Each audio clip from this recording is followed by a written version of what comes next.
Le sexe, c'est pas propre, enfin, je veux dire, tu transpires. Il y a faire l'amour et baiser. Il y a une vraie addiction à la pornographie. Il y a un tabou aussi qui est assez important sur la durée du rapport sexuel. Et alors la taille, ça compte? Aujourd'hui, on va parler sexualité. Pour ça, on reçoit Amal Tahir, qui est sexologue. Donc, je m'appelle Amal Tahir, donc j'ai créé un compte Instagram qui parle de sexualité, de relations amoureuses. En fait, j'invite les personnes qui me suivent à remettre en question leurs relations amoureuses et leurs relations sexuelles. Donc, en gros, je prends la sexualité qu'il y a dans notre société et je me pose des questions par rapport à ça. J'ai développé une énorme passion pour ça, donc j'ai fait des études de sexologie clinique et donc je suis sexologue. On a invité Maxime et Karine à poser leurs questions sans tabou à Amal. Alors on va parler amour, orgasme ou encore pornographie. Bonne vidéo. Est-ce que le rapport des jeunes et l'entrée de la sexualité des jeunes est souvent liée à la pornographie? Quel est ton rapport à toi, à la pornographie, à son usage, et est-ce que tu considères que ça doit être évoqué vraiment dans les cours d'éducation sexuelle sur la mise en contexte? La pornographie, de base, les impacts que ça a, c'est très néfaste pour nous. Pourquoi? Image corporelle, donc ça veut dire que tu as une image corporelle qui est vraiment touchée par ce que tu vois dans les films pornographiques. Ça veut dire que tu vois des femmes épilées parfaitement, des hommes avec des zizis qui font 14 000 km, les rapports durent 3 heures, enfin, il y a des choses qui ne ressemblent pas à la vraie vie. Mais c'est comme les films, genre l'amour, comment c'est représenté dans la glamourisation de la toxicité en couple, comme dans les magazines. Donc c'est encore un reflet de ce qui n'est pas vrai dans la vraie vie. Donc ça, oui, totalement. Maintenant, ce qu'on voit, c'est que il y a des plateformes qui deviennent de plus en plus éthiques, donc c'est plutôt avec des sons ou des personnes correctement payées dans des conditions de travail correctes. Ça, pour moi, c'est extrêmement important. Mais c'est vrai que l'âge 25-35, c'est quand même des personnes qui ont grandi dans ça. Donc c'est aussi difficile de s'en défaire parce qu'il y a une vraie addiction à la pornographie. Bon, ça c'est une référence, mais j'avais vu un homme du coup qui parlait de son arrêt de la pornographie et il a dit quelque chose de très marquant, c'est qu'il a dit maintenant dans la rue, je vois des filles, je les trouve belles, genre physiquement, leur corps, ils me choquent plus, alors qu'avec le porno, bah, je me disais mais non, elle est pas assez parfaite, etc. Finalement, c'est ce qui se passe avec les magazines, les films, les défilés de mode, enfin tout ce manque de représentation des corps, on le retrouve aussi dans le porno, il n'y échappe pas quoi. Non, et puis même pour rester un petit peu sur le porno et l'industrie du porno et les conséquences que ça peut avoir, je pense qu'il y a un tabou aussi qui est assez important sur la durée du rapport sexuel. Exact. Et ça, je pense que c'est vachement engrainé aussi par cette industrie du porno. Et du coup, pour toi, est-ce qu'il y a une durée moyenne d'un rapport sexuel? Et surtout, est-ce que ça joue sur le plaisir des deux partenaires, en fait, la durée? Alors, je suis totalement d'accord avec toi. En effet, dans les pornos, on voit des durées... 1 heure de rapport sexuel. Et surtout, il y a une chronologie qui est bien ancrée dans les esprits. Préliminaire, pénétration, éjaculation, fin du rapport. Donc ça, c'est vraiment le schéma habituel des pornos. Maintenant, moi, ce que j'en pense, c'est que non, il n'y a pas de temps. C'est-à-dire que parfois, tu vas t'envoyer en l'air 5 minutes, ça va être incroyable. Et parfois, 45 minutes, t'as pas spécialement apprécié le rapport. Ce que je pense, c'est que il y a déjà ce qu'on appelle l'angoisse de performance, donc qui est quelque chose qui va toucher plutôt les hommes, et pour les femmes, ça va être le vagabondage d'esprit. Mais pour les hommes, notamment l'angoisse de performance, c'est ça qui va faire stresser, parce que en fait, les mecs grandissent avec ce truc de la durée. Je tiens 1 heure, je tiens 2 heures. Il y a pas de je tiens. T'es pas à une corde en train de faire du sport. C'est vraiment un échange qui se passe. Donc non, je pense pas que ça. La qualité du rapport, pour moi, elle est définie par le consentement, le bien-être sexuel dont on parle pas assez, le self-care sexuel, l'écoute, la communication et le fait de venir se régler, en fait, se ajuster à son partenaire. Donc, bien sûr, imaginons que tu es en pénétration et que le mec éjacule, c'est pas la fin du rapport. Enfin, je veux dire, il y a des personnes, en effet, il y a une phase rétractaire qui fait que on n'arrive plus à avoir une érection, mais par contre, il y a toujours moyen de continuer autrement. Et ça, dans les pornos, on le voit pas, c'est préliminaire, pénétration, éjaculation. Ça peut très bien être pénétration, préliminaire, orgasme, etc. J'ai vu beaucoup de filles en parler sur TikTok et franchement ça m'a fait hyper rire parce que c'est vrai, c'est véridique, en tout cas pour ma part. Comment t'expliques que beaucoup de femmes hétéros, quand elles vont regarder je sais pas, des vidéos porno, en fait elles vont plutôt regarder la femme et pas l'homme, ou en fait elles sont beaucoup plus excitées justement par la femme mais pas par l'homme? En fait, oui, je vois très bien des TikTok dans lesquels tu parles. En plus, j'en avais fait un qui, je disais, les hommes qui disent je suis jaloux, tu regardes des mecs. Je regarde pas du tout des mecs. Je vois grave de quoi tu parles. Je vois grave. Mais en fait, je pense que les femmes regardent les femmes parce que le plaisir clitoridien est plus mis en avant. C'est-à-dire que tu peux plus... Quand tu regardes un porno hétéro, c'est à peine si tu vois le clitoris 30 secondes, tu vois, c'est vraiment très concentré sur la fellation, etc. Les pornos sont extrêmement misogynes, je trouve. Donc voilà, il y a vraiment... Et du coup, je pense que les femmes vont plutôt vers des pornos lesbiens parce qu'elles ont l'impression que c'est peut-être moins violent pour elles. N'oublions pas les agressions sexuelles, etc. Donc c'est peut-être aussi... elles ont du mal à regarder du coup ces rapports qui sont assez violents, etc. Ce que je comprends. Et du coup, je pense que elles vont plus se reconnaître dans un porno lesbien où vraiment on voit le clitoris, il y a des cunis, les doigts, enfin on va tout exploiter du vagin. Et du coup, ça leur permet de plus se sentir à l'aise en regardant ça, je pense. Mais du coup, quel conseil tu donnerais à des femmes en fait qui n'arrivent pas à avoir d'orgasme? Et concrètement, qu'est-ce que c'est et sous quelle forme il arrive? Parce qu'il me semble qu'il arrive différemment. Enfin, chaque femme est différente. Bien sûr. Alors ça, du coup, c'est le grand débat, un peu l'orgasme clitoridien, vaginal, etc. Alors moi déjà, j'ai beaucoup de mal avec le fait de catégoriser autant les orgasmes féminins. Genre, il y a 14 000 trucs et tu dois trouver le truc qui, toi, est plus. Pourquoi je suis pas spécialement pour? Parce que on n'écoute plus notre corps en fait, c'est-à-dire que alors on dit que le vagin ne sert à rien, que c'est que le clitoris, ben voilà, on désexualise encore le vagin. Non, le vagin c'est hyper sexuel, il y a quand même toutes les parois vaginales qui rentrent en jeu lors des rapports, donc je pense que les femmes qui n'ont pas d'orgasme, c'est l'impact aussi de la société, comme je le dis souvent, mais parce que c'est vraiment le miroir en fait. Et je pense que les conseils qu'on peut donner à ces femmes, c'est de reprendre le contrôle de leur corps, de bien comprendre que tu prends ton orgasme et de s'affirmer. Donc c'est ce que je dis, c'est un peu le fait de s'imposer dans le rapport.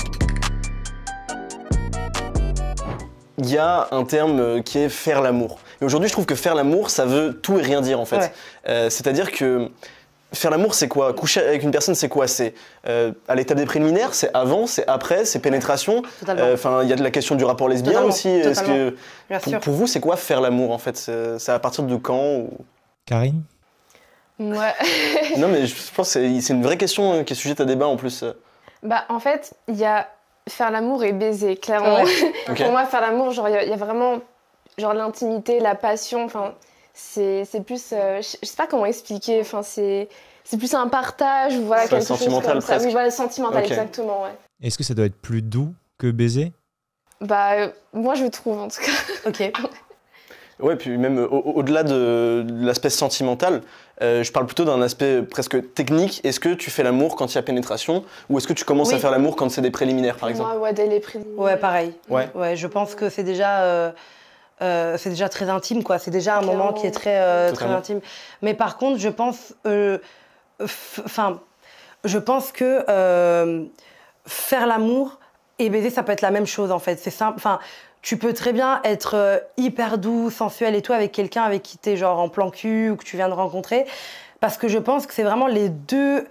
C'est vraiment hasardeux, c'est les matchings des personnes et dans le même mood. Je pense pas que, pour moi, se dire que baiser, du coup, ça doit être plus violent, plus machin, ça rend un peu la femme encore un petit peu dans l'objet, dans comme je ne t'aime pas, je te déglingue, tu vois. Pour moi, c'est comme ça que je le vois, tu vois. Alors que non, enfin, du coup, si t'aimes, et moi, je trouve que c'est un énorme problème, enfin, ça, c'est un autre débat, mais je trouve que c'est un énorme problème, le manque de... Les hommes souvent pensent que comme ils sont amoureux, ils peuvent pas sexualiser. Enfin, ça dépend qui, comment, pourquoi, mais j'ai l'impression que parfois il y a un manque d'hypersexualisation quand on aime quelqu'un au contraire. Après, voilà, je pense que non, c'est pas...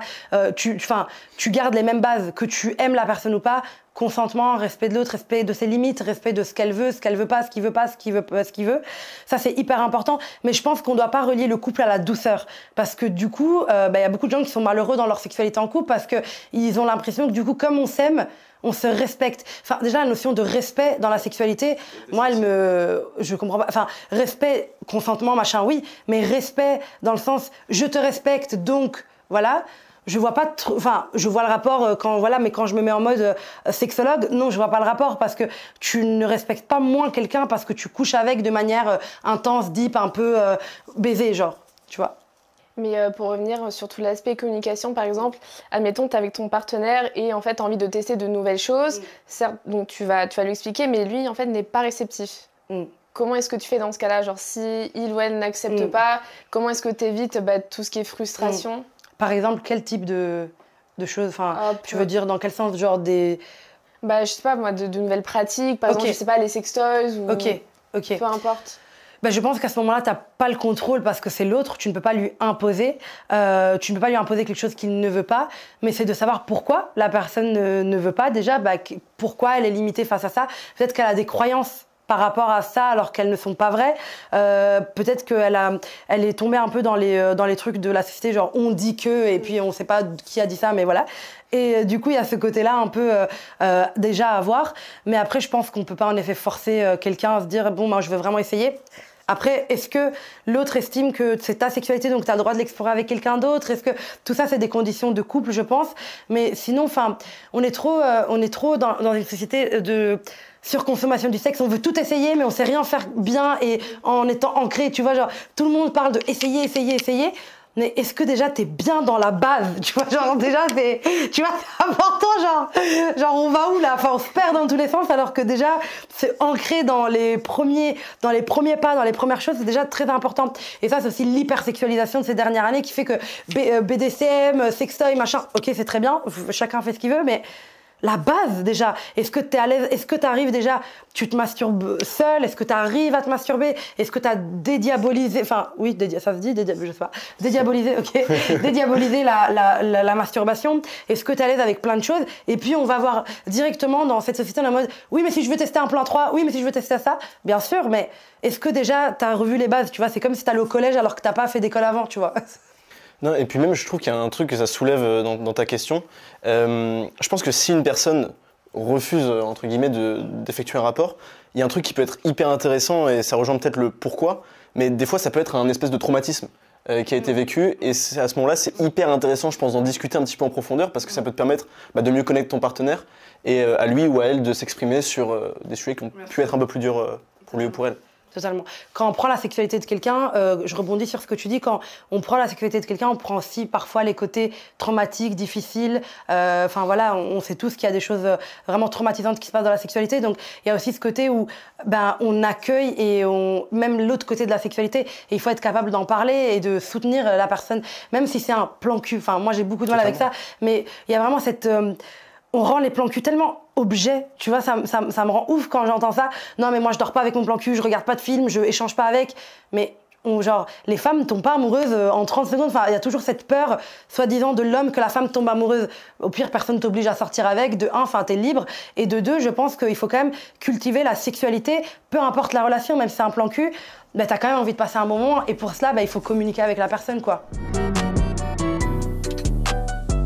À propos de ces pratiques qu'on peut vouloir tester, mais qui sont peut-être, alors pas forcément la base, le rapport de base, mais qui peuvent susciter des questionnements, des interrogations, des refus.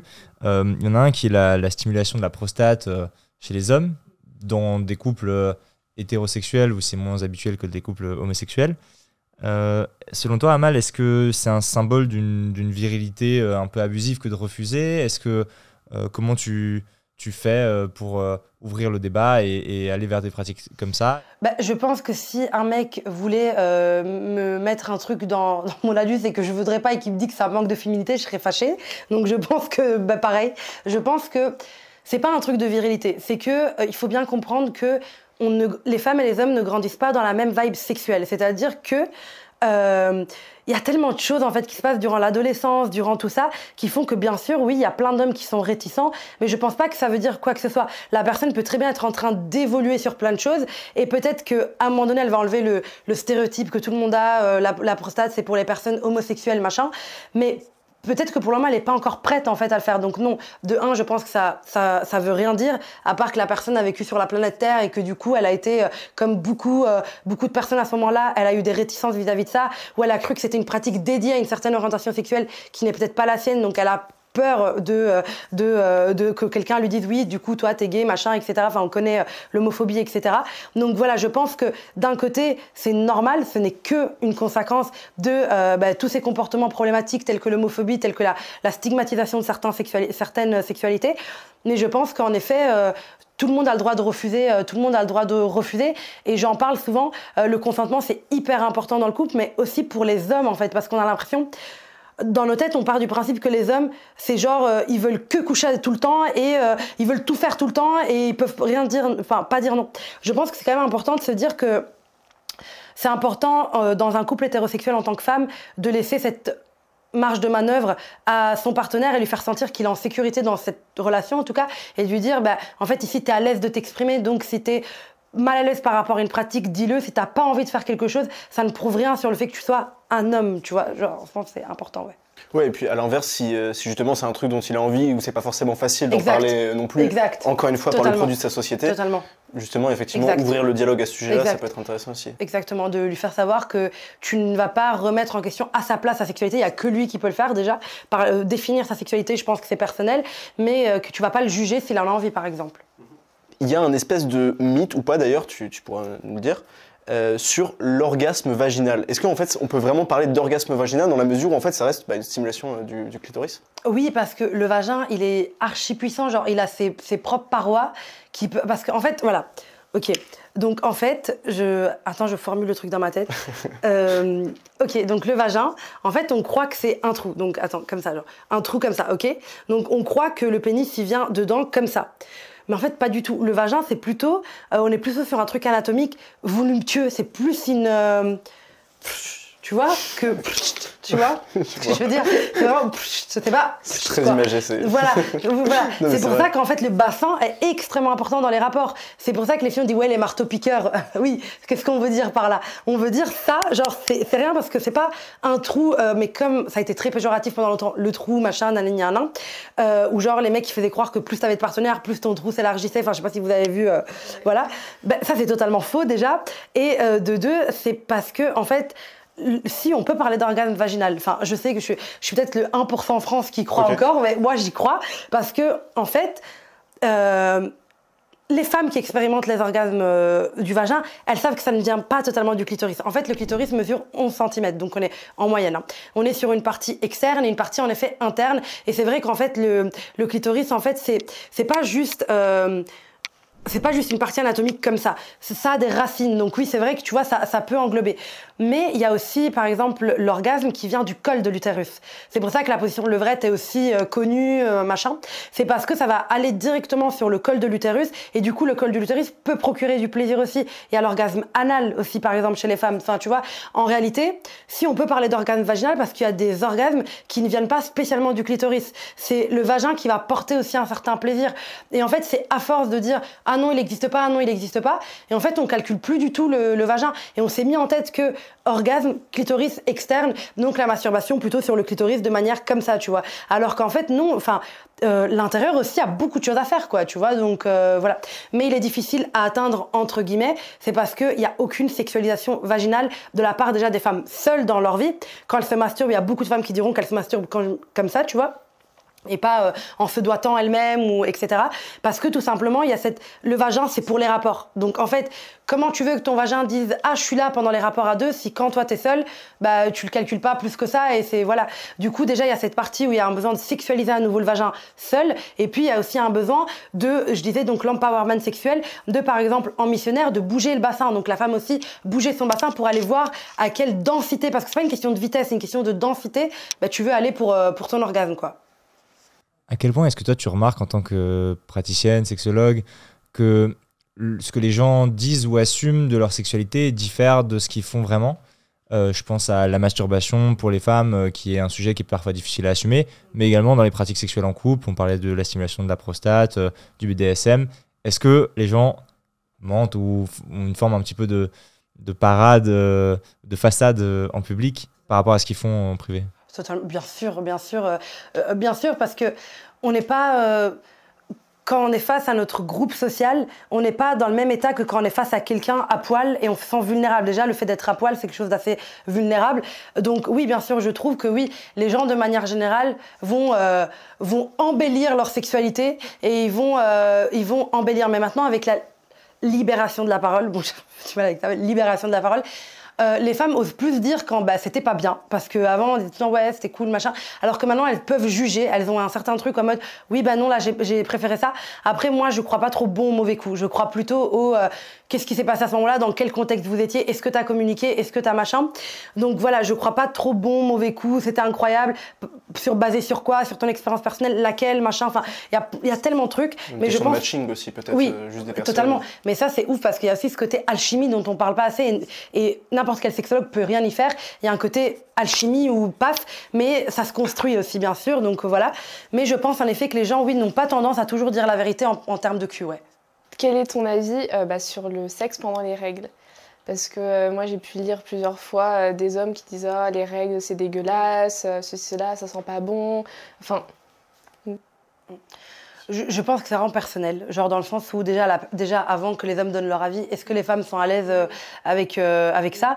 Est-ce que t'aimes ou pas faire des rapports? Enfin, c'est tellement particulier, genre par exemple parfois tu peux détester les 3 premiers jours et puis d'un coup t'es horny en plein milieu de tes règles, tu vois, donc ça dépend aussi des hormones, de comment tu te sens, enfin ça dépend.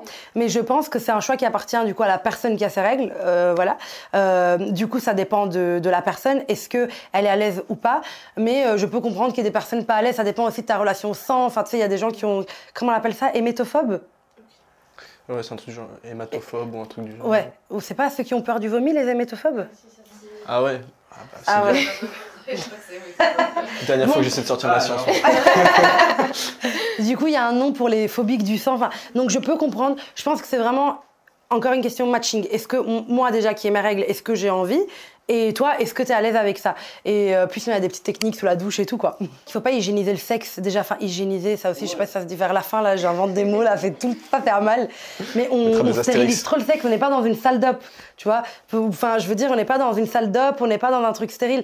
Le sexe, c'est pas propre. Enfin, je veux dire, tu transpires, enfin, j'espère, tu vois, tu transpires, tu fais des girouettes, enfin, tu vois, tu fais plein de trucs, tu vois, genre, bah oui, il y a du liquide séminal, il y a de la cyprine, il y a tellement de trucs, c'est pas glamour, enfin glamour, tu vois ce que je veux dire, c'est personnel déjà, tu vois, il y a des odeurs corporelles inévitables parce que voilà, les parties intimes, ça n'a pas une odeur de fleur de rose, enfin tu vois, c'est une odeur corporelle, voilà, après bien sûr ça sent pas bon, voilà, ça c'est tout pathologique, gynéco, machin, mais ce que je veux dire, l'odeur de base, elle est pas non plus aromatisée, tu vois ce que je veux dire, c'est une odeur de corps, quoi, enfin voilà, ton nez il sent pas la rose, donc voilà, d'office ton vagin ou ton pénis non plus, donc je pense que voilà, il y a juste une odeur normale, mais cette odeur, elle est personnelle, etc. Mais donc je veux dire, il y a trop une stérilisation du sexe en mode oula, il y a un petit truc là, mais c'est normal. Et en fait, il faut se libérer de ce besoin de cadrer le sexe parce que c'est pas vraiment comme ça dans la réalité et c'est normal. Il y a des poils, enfin, à qui c'est pas arrivé d'être en plein sexe oral, il y a un petit poil comme ça et tout. Enfin, tu vois, ça c'est des trucs normaux, il faut les banaliser, tu vois, c'est hyper important, ouais. Ouais, puis même, tu vois, je pense que c'est des trucs, c'est bête, mais ça peut grave conduire au fait de. Enfin, rire pendant un rapport aussi. Ouais, ça, c'est grave un sujet, mais... Ouais. Moi, je me tape des barres, mais il y a des gens qui tapent des barres. C'est génial, justement, important, tu vois. Ouais. Et il y a plein de gens, je sais que j'ai déjà plein de fois entendu des trucs genre, non, c'est un moment sérieux, etc. Ouais. Bah non, en fait, je suis grave d'accord avec toi, ouais. C'est hyper important de... Enfin, avant tout, c'est s'amuser aussi ensemble. Hein. C'est ça qu'on oublie aussi. Ouais. C'est que, bien sûr, il y a tout un côté sexuel très politique, très politisé, etc. Mais il y a aussi... Au final, c'est un moment fun où tu t'amuses, où tu apprends. Et ça, le côté apprentissage est hyper important. Les gens oublient qu'on ne te demande pas d'être performant, performante. On te demande aussi de t'amuser avec ton corps, avec celui de l'autre s'il en a envie, etc. Mais c'est quand même un jeu aussi, c'est de la légèreté aussi. Donc, c'est quand même important. Ouais, je suis totalement d'accord. Rire pendant le sexe, je trouve ça totalement normal. Comment est-ce que tu expliques, ou du moins est-ce que tu peux plutôt nous expliquer le mythe ou pas de la femme fontaine? Qu'est-ce que c'est? Qu'est-ce que ça signifie? Mon sujet préf, ça. Alors la femme fontaine, ça voudrait qu'il y a un de urine mélangée avec de la cyprine, parce que clairement c'est ça, il y a quand même 1% d'urée. Mais du coup, c'est un truc impressionnant où du coup, plash, et on appelait ça femme fontaine. Alors, pas du tout, donc ça existe pas, c'est pas une catégorie de femmes qui a ça. C'est juste que je pense que ça demande un énorme lâcher-prise, une énorme confiance en soi qui fait que pas tout le monde peut accéder à ça. Alors déjà, c'est quelque chose qui s'obtient, entre guillemets, je sais pas quel mot on pourrait dire, mais c'est quelque chose qui va se manifester durant un rapport si tu lâches prise énormément, parce que ça demande vraiment une relaxation musculaire qui ne peut être là que si tu es à l'aise. Et surtout, le femme fontaine, c'est encore un truc qui a été inventé pour exciter les hommes en mode, il y a une catégorie, tu vois, les petits challenges qu'on leur met, genre le point G, la femme fontaine, enfin tu sais, c'est vraiment, waouh, ta meuf, est-ce que c'est un Kinder Surprise ou pas, enfin tu vois, c'est vraiment ce côté-là catastrophique, ouais, où t'as des petits Mario Kart, tu vois, t'as des petits trucs à... Non, alors déjà non, c'est pas genre, oh, moi j'entends souvent des potes mecs, ouais, elle était femme fontaine. Oui, c'était une femme à l'aise qui a éjaculé. Voilà, c'est ça. Fontaine, ça veut rien dire. Fontaine, en fait, c'est le nom qu'on a donné parce qu'une fontaine, ça fait pchit, quoi. Mais ça n'a aucun rapport. En fait, il n'y a pas de point G, il y a une zone G qui, en effet, s'obtient qu'avec les doigts. C'est-à-dire que le pénis, quand même, quand il est dans un vagin, il est comme ça.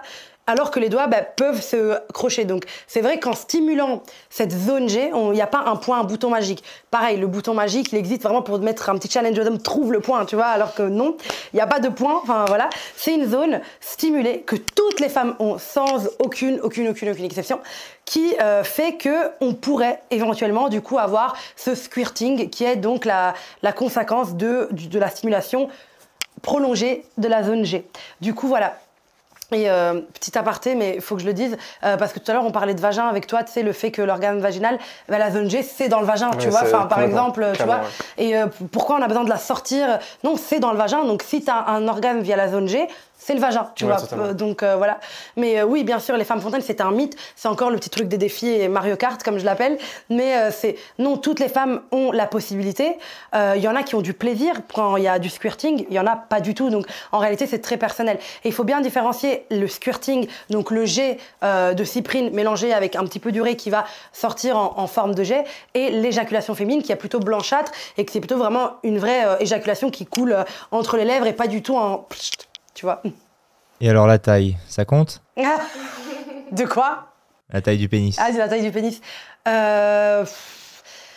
Oula, bonjour d'abord. Alors, c'est une question très très intéressante parce qu'elle est très compliquée. Alors je dirais non, ça compte pas.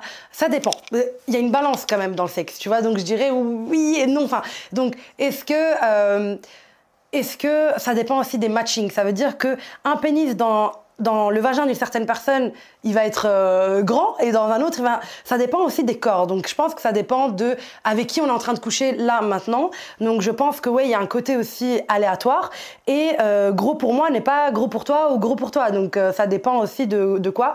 Mais je pense que non, je pense que la sexualité, c'est multifactoriel. On ne peut de toute façon pas faire reposer un bien-être et un plaisir sexuel sur un facteur. Donc, dans tous les cas, je dirais non.